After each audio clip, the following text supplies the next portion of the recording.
As always, I'll be recording the notes as I go through them today.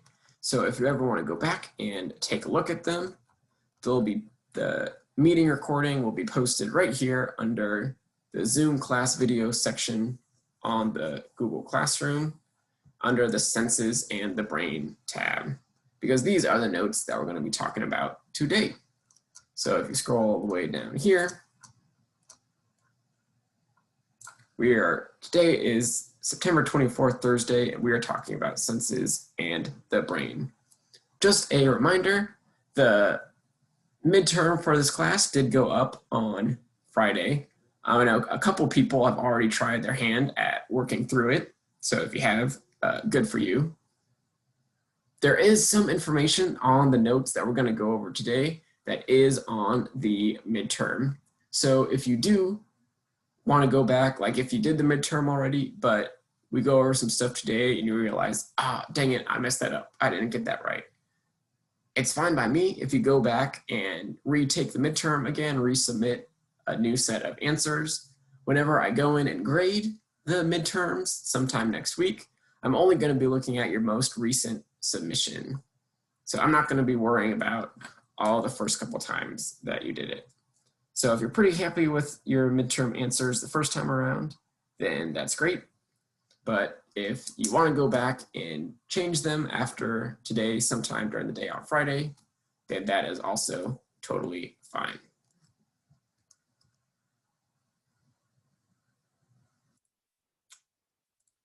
That's not ideal.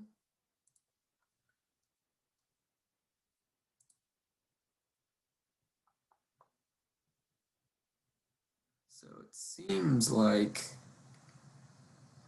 Google might be, oh, okay, good, oof. Scared me there for a minute. I thought Google wasn't going to load the notes that we're going over.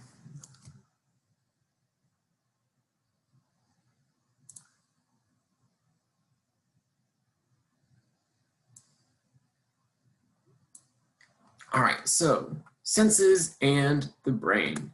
That is what we are going to be talking about today. Like I said, we're going to briefly touch on all of our senses and a little bit on how they work, but we're especially going to focus on vision and hearing. So here we have eyes from all around the animal kingdom, from vertebrates like elephants and humans and gorillas, to invertebrates like bees and flies, to things like spiders, and this guy, I believe, is like a squid or a cephalopod of some kind. All of these different eyes all look a little bit different from each other, but they're all used for vision. So to use light information to see the world around us. And that's a little bit of what we're going to be talking about today. So we talked about sensory neurons last week, right? We had the motor neurons, the sensory neurons, and the interneurons. One end of those sensory neurons usually are plugged into things called sensory receptors.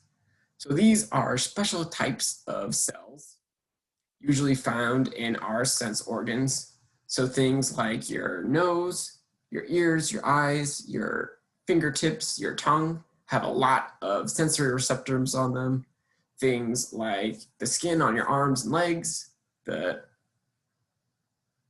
skull on your head, the hair on your head, those have some sensory receptors, but maybe not quite as tightly bunched up.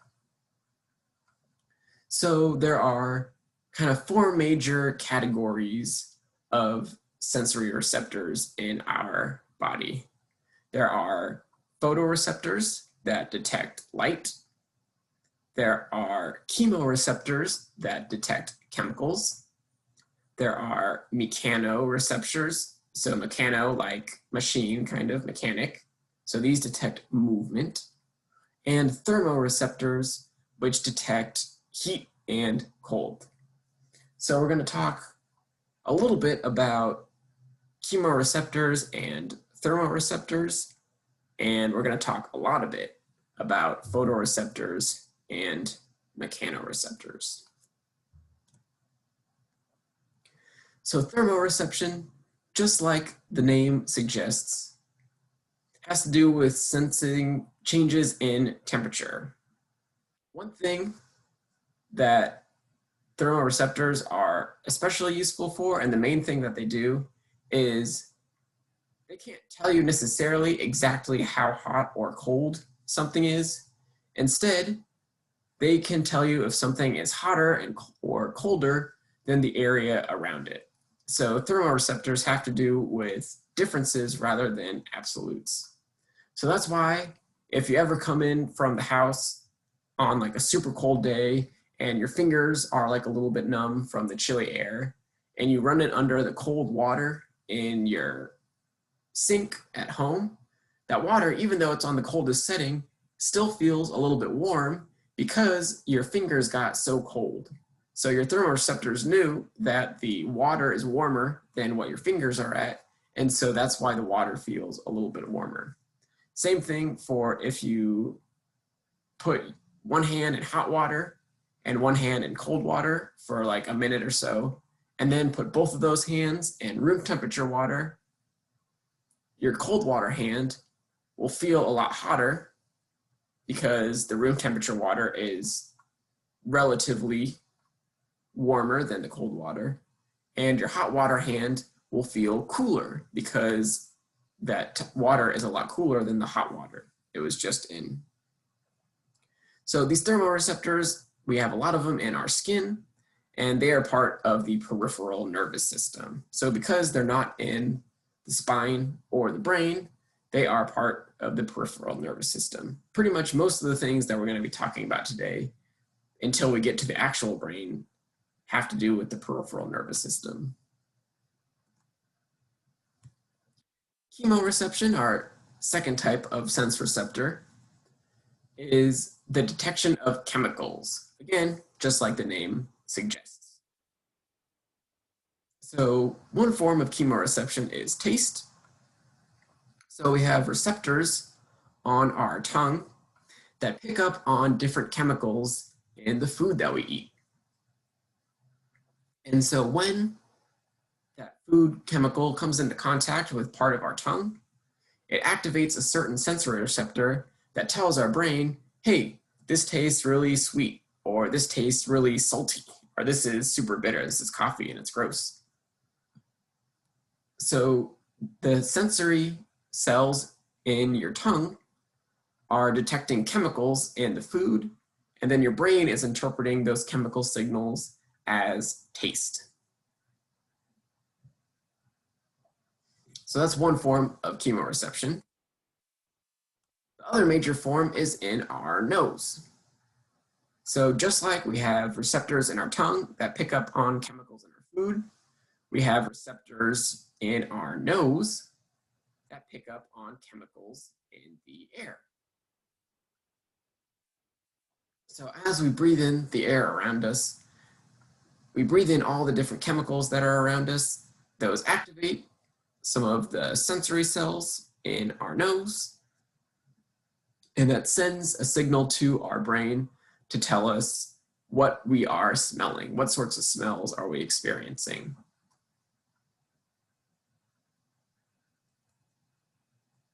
So thermoreception can detect differences in temperature. Chemoreception is for detecting chemicals.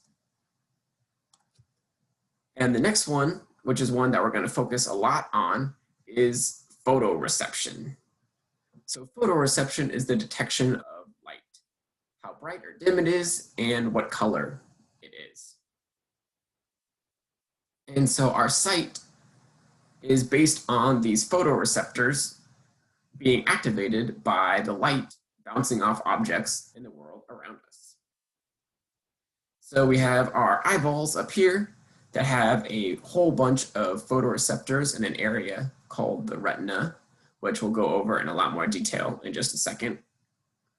And then those photoreceptors, when they get triggered, when they get turned on, they carry those light signals to the back of your brain, which is where your occipital lobe is. So the occipital lobe, if you take your hand and put it on the back of your skull, the occipital lobe is right on the other side of that bone right there. And that's the area of your brain that determines sight. So that's what processes all of the visual information coming into your eyeballs while you are awake. And so since sight is such an important human sense, probably one of the most important senses, we're going to spend a little bit of time going over how does sight work? How is it that people actually see stuff in their environment? What happens to get these photoreceptors triggered and to get an image formed in our brain? So it all starts at the front of your eyeball right here. So we have the iris, which is the colored part of your eye. So this person has blue eyes, I have brown eyes, and that coloration is the iris. And what the iris is actually like a little kind of muscle that opens and closes the pupil. So your pupil is the black spot right in the middle of your eyeball. And the pupil is actually a hole. It's an opening in the front of your eye to let light get in to the back of your eye. So like the aperture of a camera, so like the lens of a camera, how you can make it bigger or smaller to let in more or less light. The same thing happens with your iris and your pupil. So if you're somewhere very bright, your iris will close up your pupil because you only need so much light getting into your eye at one time. If you're somewhere super dark, your iris will open up your pupil and make it really big and wide so that more light is able to get in these low light settings. That's why if you ever like get up in the middle of the night to go to the bathroom and you flick on the bathroom light switch and you get blinded for a second and you can't really see, that's because it was dark, so your pupil was super wide open. And then when you flicked on the light, all of a sudden your eyes had light overload. They got too much light coming in. And so the reason why after about 30 seconds, you can kind of blink and be able to see a little bit is because your iris has condensed down your pupil, made it smaller so that the correct amount of light is getting in.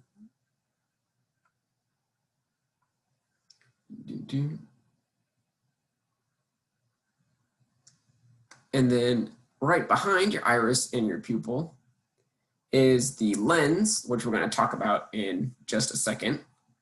But the lens is controlled by these ciliary bodies, which are these like tiny little muscles that help to focus the light through the lens as it comes through your eye.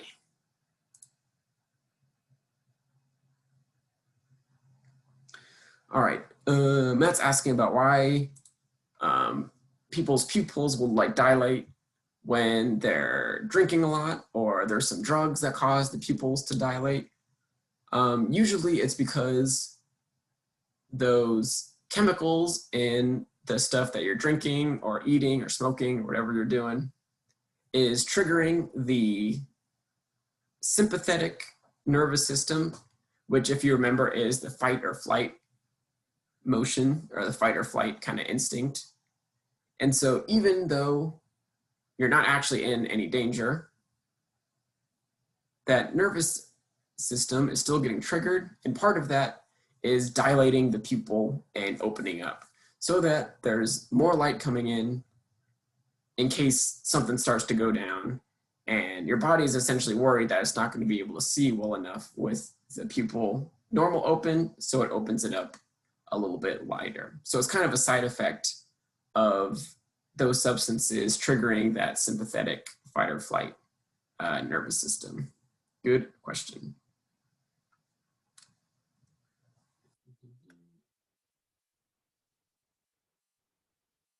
All right. So we have our iris and our pupil are right here. The front part of your eye is called the cornea. So that's actually like that covering that goes in the front of your eye. If you're somebody like me who wears contact lenses, you deal with your cornea every day, because at the beginning of every day, I have to take my lenses and pop them right onto my eyeball. And then at the end of every night, I have to go in and pluck them out. So the cornea is like the protective coating that covers the iris and pupil and prevents stuff getting inside the eye that is not supposed to be there. So as light's coming in, it passes through the cornea, it goes through the pupil, our opening in the eye, and then the most important thing that the light does is it passes through the lens.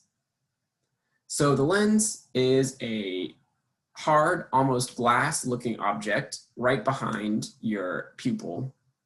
And your lens is actually what focuses light onto the retina. So the retina is a kind of membrane at the back of your eyeball. And as we'll talk about in a second, the retina is super important because it has all of those photoreceptors. And so the lens is what focuses the image that we're seeing onto the retina back here. If we didn't have a lens, then everything would just be a complete blurry mess in front of us because we're not getting that light focused in a certain way. If you wear glasses or contacts like I do, so if I didn't have my contact lenses in, my eyes are like, honestly, they're bad. It's really bad. I can see blurry objects, but anything with any sort of detail is completely lost to me, even like a couple feet away from my eyes. Like I don't even know if I could read the words on this computer screen right here that I'm like 2 feet behind without my contacts in. And that's because my lens is twisted a little bit and it is not focusing light on the correct area of the retina. So the way that it's focusing light, instead of light getting focused in back here, my light is getting focused in to a point like right here. And so then it spreads out a little bit when it gets to the retina and makes everything look blurry. So our lens right here is extremely important. This is what gives us the clarity in our vision that we need to find different things in the environment. So light comes in through the protective cornea layer, past the iris as it goes through our little pupil opening, gets focused by our lens right here onto the retina on the back of the eye. The entire middle of the eyeball is essentially filled up with this stuff called vitreous humor, which is like this weird kind of liquidy jelly substance. So the important structures of the eye are on the very front and very back, and the rest of the eye is sort of like this jelly in between. Ah, yeah, see, Brenda got LASIK, which is where they actually go in and shave off part of your lens so that it focuses light in the correct area. I have always been interested in LASIK and will probably do it at some point in my life because I've only heard great things from the people who got it done. But yeah, so they have to go in and fix your lens through LASIK so that it's focusing light on the correct part of your retina. Unlike mine, which is focusing the light like way up here, way in the wrong spot.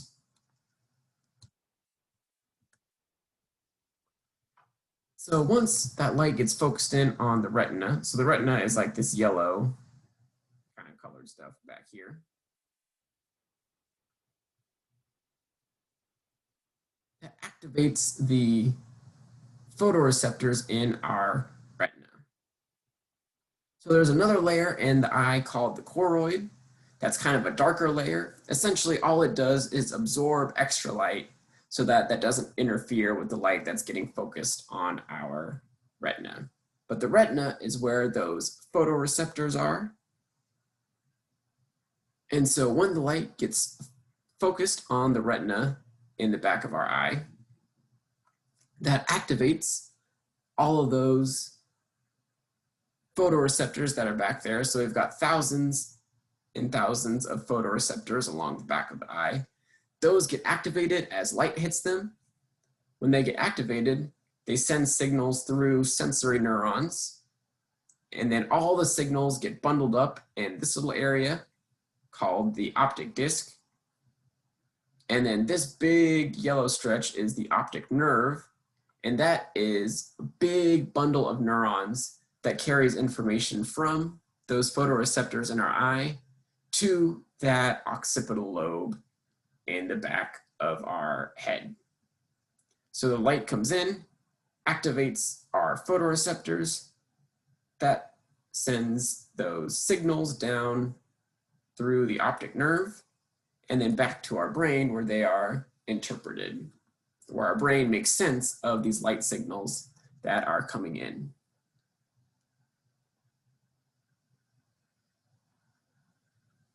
So there's two different types of photoreceptor cells that you may have heard of before. There's rods and cones, which were named basically by kind of how they looked under the microscope.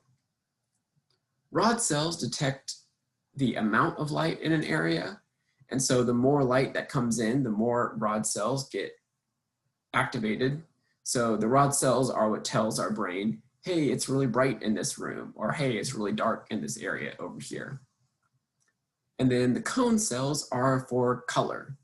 So our color vision is based on 3 different types of cone cells. We have red, blue, and green. And so the different combinations of those cones being activated tells our brain what kinds of colors that we're looking for. And again, as the light comes in and hits the rods and the cones, that activates their sensory neurons, and then that passes that information through those neurons to the optic nerve and then out to the brain.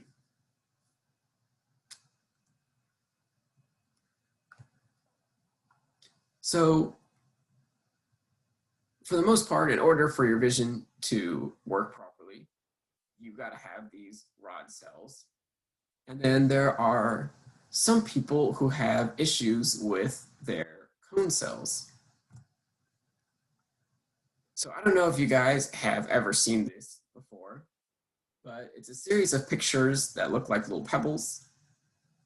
And each one has a number written in different colored pebbles inside of it. These kind of pictures are used to determine if somebody is colorblind. So if all of your cones are working correctly, then you should be able to see a 6 in this picture, a 56 over here, a 29 in this picture, an 8, 45, and a 25 in these pictures. For people who have issues with their color vision, the 2 colors pictured in these little dots all look kind of the same, so they can't really distinguish the number that's in the changed color in here. So that's what happens when the cones stop working properly, is it causes issues with people's color vision. For the most part, there are very, very few people who are like totally 100% colorblind, like they don't see any color at all.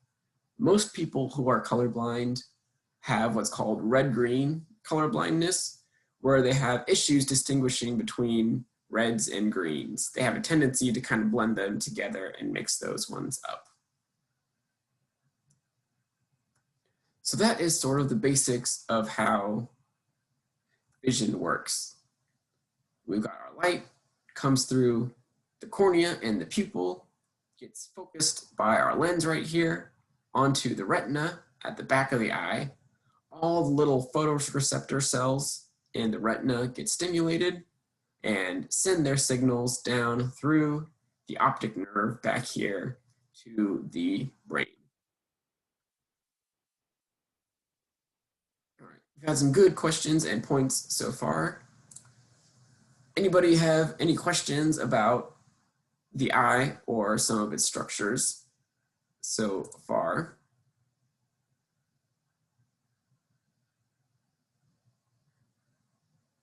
So, good question, Brenda. So some scientists have been able to develop glasses that help colorblind people see color a little bit better. I don't know exactly the science and the physics behind how they work. Essentially, they bend the light in a certain way that I think helps it to activate some of the cone cells that maybe weren't getting activated before. And so it kind of enhances their color vision.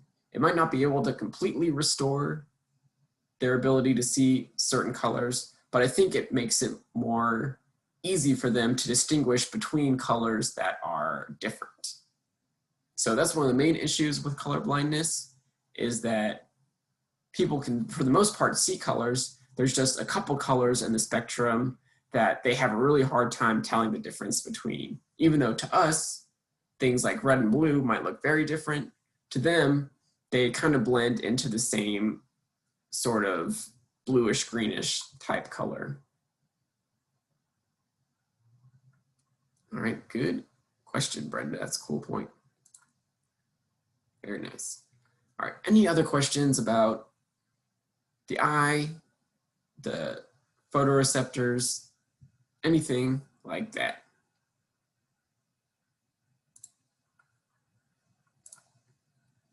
All righty. So up next, now that we're done talking about the eye, we're going to move on to the ear. So the ear and hearing is actually a form of mechanoreception. So it's based on literally little sensory cells that move, and that movement is turned into a nerve signal. So we'll go through this in a lot of detail in a second, but essentially, sound is vibrations in the air. So the reason that you're hearing the sound that I'm putting out is because your computer speakers are vibrating in a certain way that causes you to hear words and phrases being formed. So as those sound waves travel through the ear, they vibrate a whole bunch of different structures until they get to this weird snail-looking thing over here called the cochlea. And the cochlea is actually full of tiny, tiny hairs, like almost microscopic hairs, which as the sound waves pass through them, they vibrate in a certain way. And when they vibrate, they send electrical signals through your neurons to your brain, which then interprets those vibrations as sound and is what gives us our hearing. So we hear due to these little hairs in the cochlea being bent around.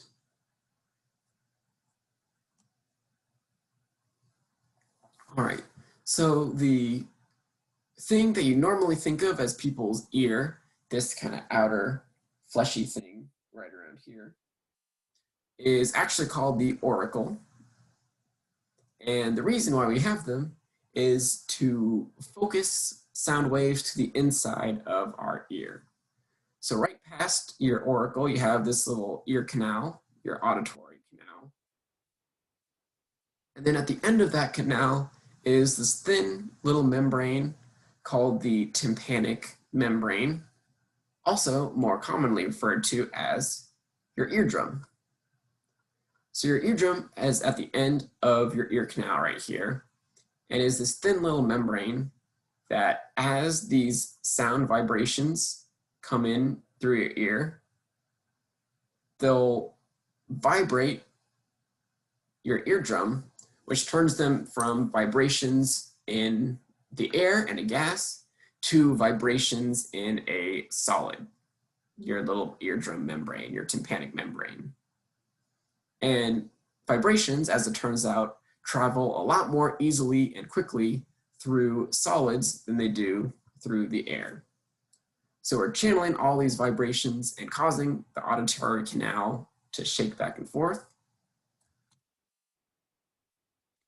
As that tympanic membrane vibrates, it causes a movement of these teeny, teeny, teeny, tiny bones in your ear. They get the fancy name of ossicles, and there are 3 of them in total. So they have the fancy scientific names and their more common names. So the fancy scientific names are, we have the malleus right here, the incus in the middle, and the stapes at the very end, or some people call it the stapes. More broadly, some people like to refer to these as the hammer, the anvil, and the stirrup, because it looks like a little stirrup for the side of a horse. These guys, so fun fact, if you ever want to give some people some anatomy trivia in the future, these bones are the smallest bones in the human body. So they're smaller than any of the bones in your spine, than the bones at the end of your fingers or toes. These guys are truly teeny tiny. So if you think if this is the size of your ear, these 3 bones can fit essentially like in the middle part of your ear. So these guys carry that signal across this kind of channel right here. So your eardrum vibrates, which causes your malleus to vibrate, which vibrates your incus, which vibrates your stapes. And it carries that vibration through this area to the edge of our cochlea right here. Again, this kind of weird snail looking structure.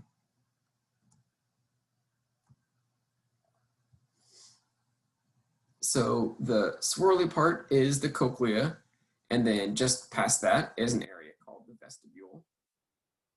And like I mentioned before, inside of the cochlea is a whole bunch of tiny, tiny little hairs kind of floating in a fluid. So as the vibrations come in through your ossicles, your teeny ear bones, that causes the fluid to vibrate, which causes these tiny hairs to vibrate.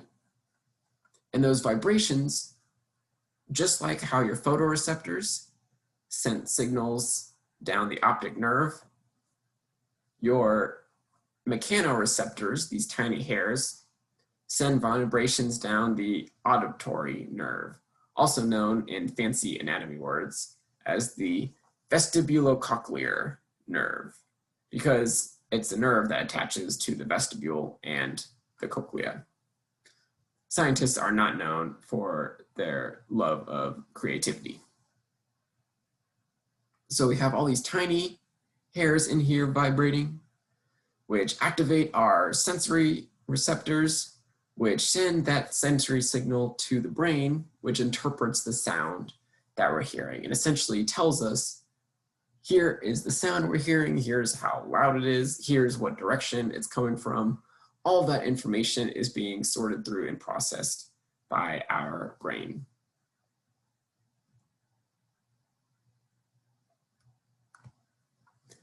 So we have those vibrations that travel through the air, through your ear canal, vibrate your tympanic membrane, which transfers those vibrations to your little ossicles, which transfers those vibrations to your cochlea and vestibule, which vibrate those tiny hairs and send signals to your brain.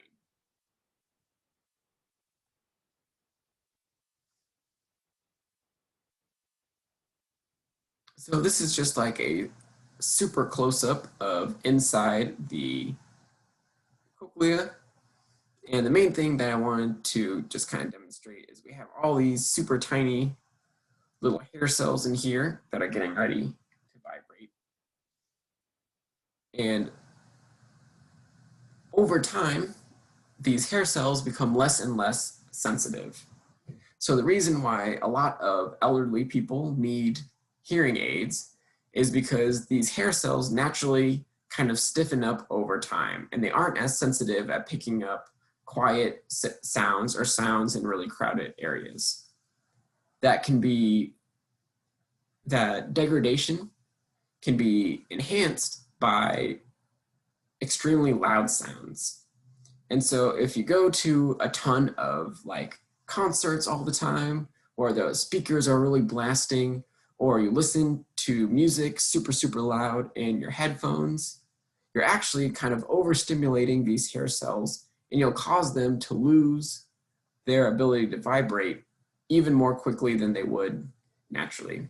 So this is why people that work in extremely loud areas like factories or at the airport are required to wear those ear coverings so that their ear cells aren't damaged while they're doing their jobs. Ooh, Matt's asking about tinnitus. So yeah, essentially, Matt, tinnitus is when you get an extremely loud noise close to your ear that causes, in severe cases, it can cause damage to your hair cells in here, and potentially, in extremely severe cases, can actually cause deafness. It can totally blow out your eardrum and your hair cells and leave you temporarily or permanently deaf.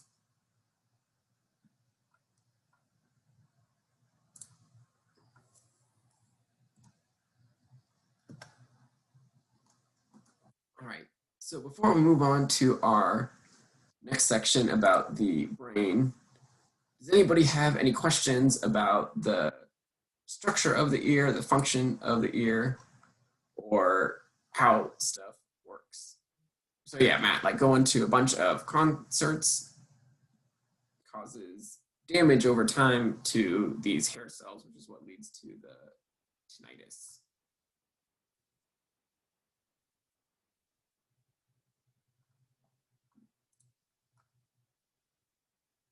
All right, any other ear or hearing-based questions?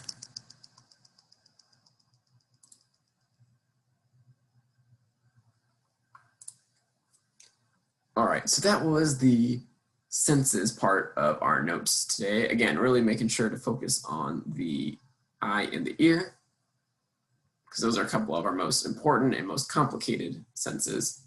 Up next, we're going to focus on the brain, the big central nerve center where all of this processing, all of this hearing and seeing and chemical sensing, all is going down in our brain. So we're going to talk about some regions of the brain and what they do, and we're going to focus a lot on the cerebrum, so these kind of different outer lobes of the brain, and what some of their major functions are. So mammals in general, and humans specifically, have enormously complex brains. The top neuroscientists that study the brain today are still learning new things all the time about how our brain does what it does. So we're not going to delve too deep into the complexity of everything. We're going to focus kind of more generally on some of the major sections of the brain. So overall, we can divide our brain into kind of three major regions: the hindbrain, the midbrain, and the forebrain. So when we talk about these regions, we're not necessarily talking about the front of your head, the middle of your head, and the back of your head. As we'll see in the second, your hindbrain is kind of like the lower section of your brain, so the area where it meets your spine. The midbrain is sort of the interior middle section of your brain. And then the forebrain is more of like the outer covering section of your brain. So we'll start off with your hindbrain, which consists of some of these major structures down here. So again, you've got your spinal cord coming up from your back and attaching to the brain. And so the hindbrain is essentially where the spine attaches. So a couple different important structures of the hindbrain include the medulla, right here at the beginning of the brain, end of the spinal cord. This is what is in control of a lot of the autonomic functions of our body. So like the parasympathetic and sympathetic system, the beating of your heart and the moving of food through your digestive system, a lot of that is kind of regulated in the medulla over here. The pons, this little guy in the middle, is really important for sleep. So that's what helps us to regulate our sleep cycle and control our sleep stages. And then finally, the cerebellum, which is sort of in the lower middle part of your brain. So if you sort of feel on the back of your head around where your neck and your skull meet, that's kind of where the cerebellum is hanging out at.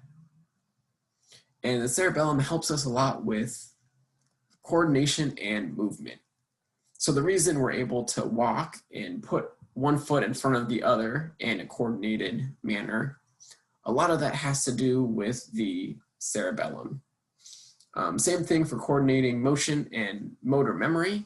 So whenever people do a similar task over and over again and gain what's called muscle memory, where you're able to just kind of do an activity without really having to think about it, that is controlled a lot by the cerebellum as well.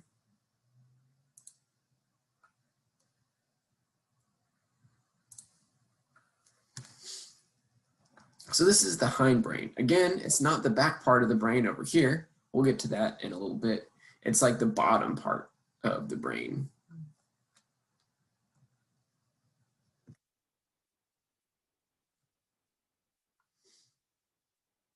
So the midbrain is sort of the, the midbrain is sort of like this middle area right here in the orange and white section.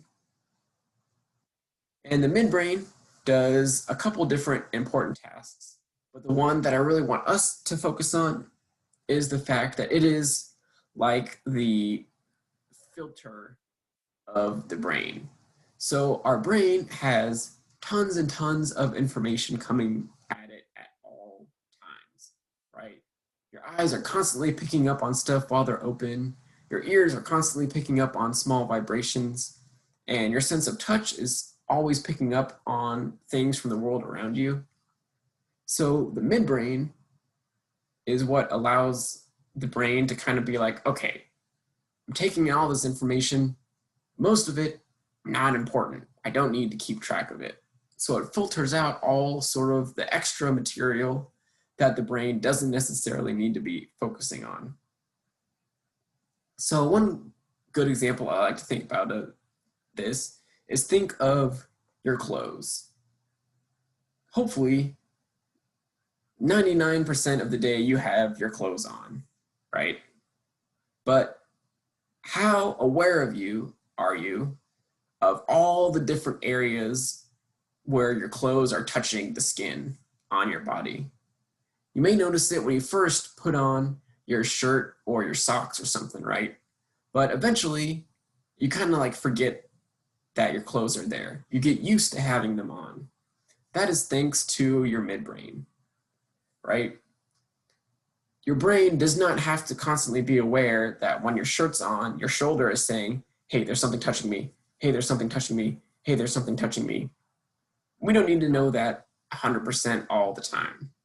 So the midbrain is what helps the brain filter out a lot of that extra information that it doesn't really need.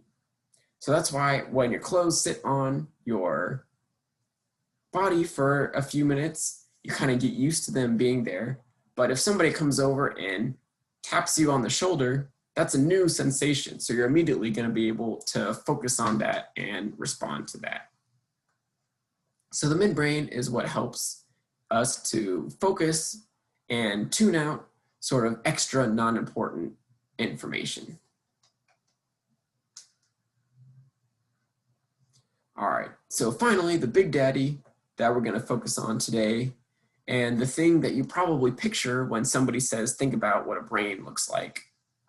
And that is the forebrain.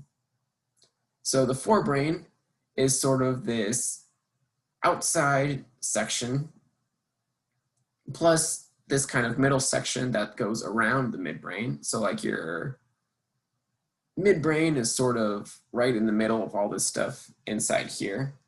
And then your forebrain is what surrounds everything else up top.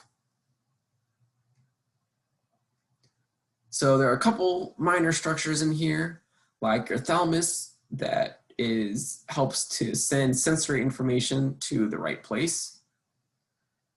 You have your limbic system, which is this yellowy guy right here, which controls some of your basic kind of emotions and behaviors. So some of the stuff that kind of comes as instinct, like needing to eat when you're hungry or drink when you're thirsty, or you get mad when somebody pushes you or knocks you over. That's partially due to the limbic system. But the one that we're especially going to focus on for today and in this class is the cortex, the outer covering of the brain, where all those little wrinkles are and nodules are. That is the cortex. And this is where a lot of our higher thinking and signal processing occurs. So your cortex is also sometimes called the cerebrum. So I apologize in advance. These notes will sometimes kind of switch back and forth, but cerebrum, cortex mean essentially the same thing. This outer area of the brain with all of these little ridges and valleys and stuff.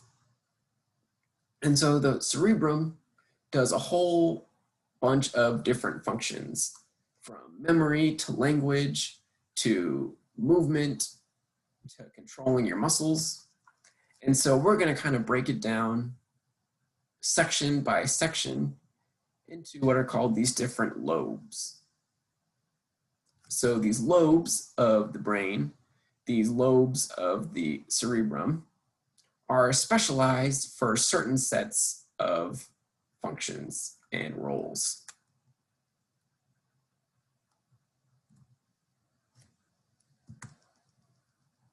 So there's 4 major lobes that make up our cerebrum, or our cortex.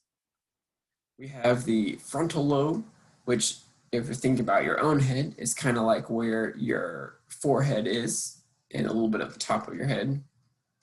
The parietal lobe, which is if you put your hand kind of right over the top part of your skull, that would be where your parietal lobe is at. The occipital lobe, we've mentioned before, is right here at the back of your head. And the temporal lobes are on the sides. So there's kind of one on either side of your head, right behind the ears, essentially. And each one of these different lobes has sort of a different major function in the human brain. So our frontal lobe right here at the front end of the brain is very important for behaviors and emotions. So how you feel about different things in your environment that are happening to you and how you respond to those things, your behavior when it comes to different situations. A lot of that decision making on what your emotion should be and what your behavioral response should be is done in the frontal section of your brain, right around here. The parietal lobe, right along the top of the brain here, is extremely important for touch. So this is what handles some of that thermoreception regarding hot versus cold. This is also what'll take in information about whether or not something is smooth or rough or soft versus hard. Your parietal lobe of your cortex does a lot of that touch-based sensory processing. Your temporal lobe, right on the side right here, is well situated right behind the ears, because this is the lobe that deals a lot with hearing and things that go along with hearing. So speech is another important function of the temporal lobe.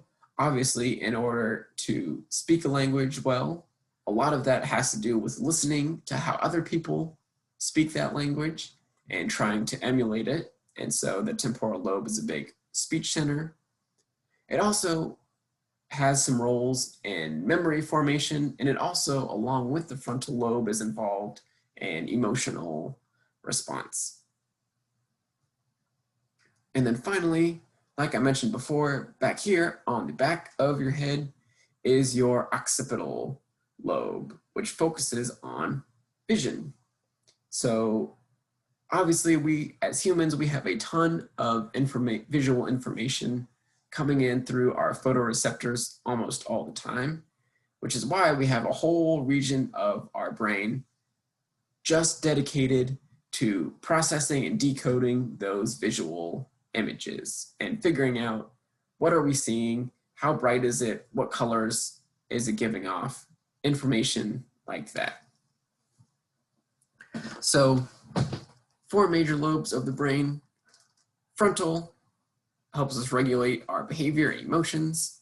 The parietal right here along the top, concerning touch and feeling.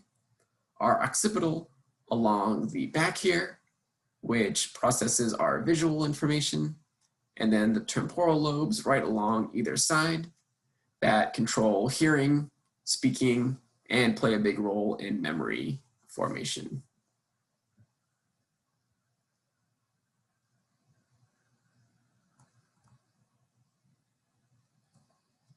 So here are some cross sections of actual brains. So here is a human brain, where again, so we have our hindbrain down here, our midbrain sort of here, right in the middle section, and then our forebrain right around here on top. We've got that cerebellum that's doing our motor control and motion kind of here at the back, and then all of our different lobes of the cerebrum around here on the top. If we were doing this class in person, one of the cool things that we do around this time is a brain dissection of a sheep's brain. So a sheep's brain is pretty small. It's like you could pretty easily fit one in the palm of your hand with maybe the brainstem like poking out a little bit. But it has all of the major structures that are also organized in the human brain. We've got our spinal cord with the medulla and pons going along the back. We've got that cerebellum back here. Here is our forebrain going along the top, our cerebrum. And then we've got some of that midbrain action going on here right in the middle.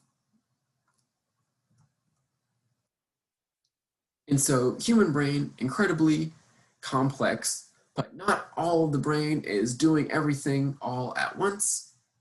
Instead, it has those different lobes, those kind of different sections, where each one is responsible for slightly different types of information processing, emotional learning, and behavioral responses.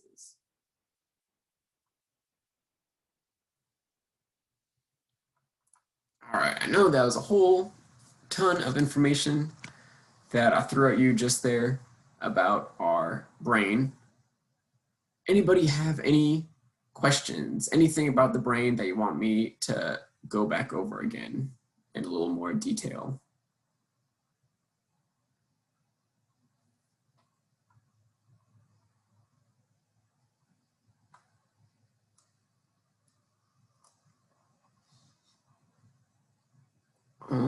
Right, well, it sounds like,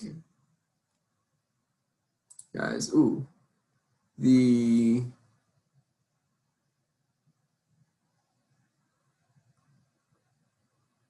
see, the pineal gland. Okay, so that's, guys, right, going on in here. I'm not 100% sure what the pineal gland does. I think it's involved in producing some hormones. So like some chemical signalers that will activate different areas of your body to do different things. I don't remember off the top of my head which hormones that it's involved with. As you can see, it's a pretty small little gland right on the edge of the thalamus and corpus callosum kind of area, right in here.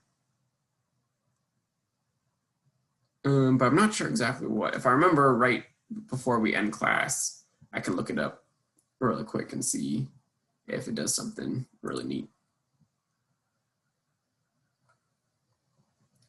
Alrighty then. Well, it sounds like you guys are pretty okay with the stuff that I've gone over about the brain so far. So for the worksheets that are going to go along with this, or I guess the one that got posted today, again, since you guys are at the Zoom meeting, you already got your attendance for today, so you don't have to worry about doing this worksheet until later. But if you want to do it later on tonight, it pretty much lines up very closely with the notes that we just went over.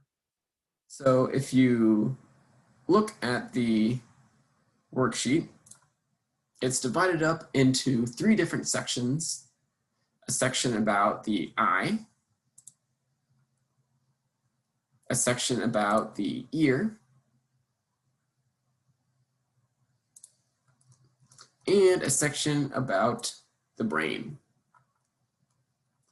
So each section is set up, well, the eye and the brain are set up similarly, and then the ear is a little bit different. So for the eye, I have a whole bunch of structures of the eye listed out. And essentially, I want you to go in and write down just one kind of quick phrase or sentence that explains what is the major thing that this part of the eye does to help us with our vision. For the brain in part 3, it's set up very similar to that as well, where I have our 4 different sections, 4 different lobes of the cerebrum listed out. And I want you to tell me, again, in a short phrase or sentence, what is the major role of the different lobes. And then for the ear is a fill in the blank section that very closely follows the notes. So if you noticed when we were going through the notes on the ear, I had a whole bunch of different terms and phrases underlined. That's not only because they're important, but also they are important because they correspond pretty closely with the blanks in the handout. And so if you look through the notes or go back and forth from the notes to the worksheet, then you should be able to get all the information that you need for the ear fairly easily. And again, if you want to do the Google form version, it's the exact same set of questions, just set up in a little bit different way in order to fit on the Google form. So we still have the same structures that you need to describe what they do for the eye. We have the fill in the blank setup for the ear. So you just fill in the answers down here to the corresponding blanks in the section above. And then again, another short description of the major role of the different lobes of the cerebrum.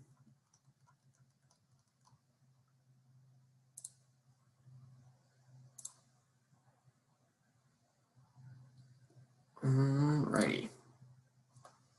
So any questions about any of the stuff that we've covered so far today, whether it's the receptors, the eye, the ear, the brain, or the homework that goes along with these notes?